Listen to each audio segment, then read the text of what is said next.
মর্মান্তিক পথ দুর্ঘটনায় প্রাণ হারালেন এক সক্রিয় তৃণমূল কর্মী। মঙ্গলবার সকাল 11টা নাগাদ ঘটনাটি ঘটেছে ইংরেজবাজার থানার যদুপুর 1 নম্বর গ্রাম পঞ্চায়েতের গাবগাছি এলাকার 12 নম্বর জাতীয় সড়কে। বেসরকারি মিনিবাসের ধাক্কায় মৃত ওই ব্যক্তির মৃতদেহ উদ্ধার করার পর ময়নাতদন্তের জন্য মালদা মেডিকেল কলেজ হাসপাতালের মর্গে পাঠিয়েছে পুলিশ এবং স্থানীয় সূত্রে জানা গিয়েছে, মৃতের নাম মোহাম্মদ মামুল হক, বয়স 38। তার বাড়ি মোথাবাড়ি থানার গঙ্গাপ্রসাদ গ্রাম পঞ্চায়েতের চরকতলা এলাকায়। মোথাবাড়িতে তার একটি গ্রিলের কারখানা রয়েছে। এছাড়া এলাকার সক্রিয় তৃণমূল কর্মী হিসেবে পরিচিত মামুল হক মোথাবাড়ি AGS হাই মাদ্রাসা পরিচালন কমিটির সম্পাদক ছিলেন। পরিবারে রয়েছেন স্ত্রী এবং 2 নাবালক সন্তান। প্রত্যক্ষদর্শীরা জানিয়েছেন, এদিন সকালে মোটরবাইক চালিয়ে মালদহ শহরের দিকে আসছিলেন তিনি।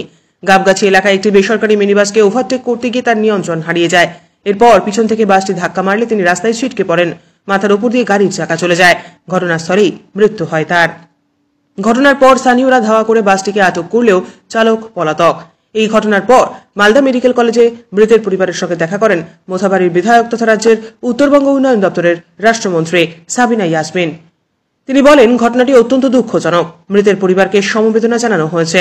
এলাকার সক্রিয় তৃণমূল কর্মী ছিলেন মামুল। পরিবারটিকে সব রকম সাহায্যের আশ্বাস দেওয়া হয়েছে।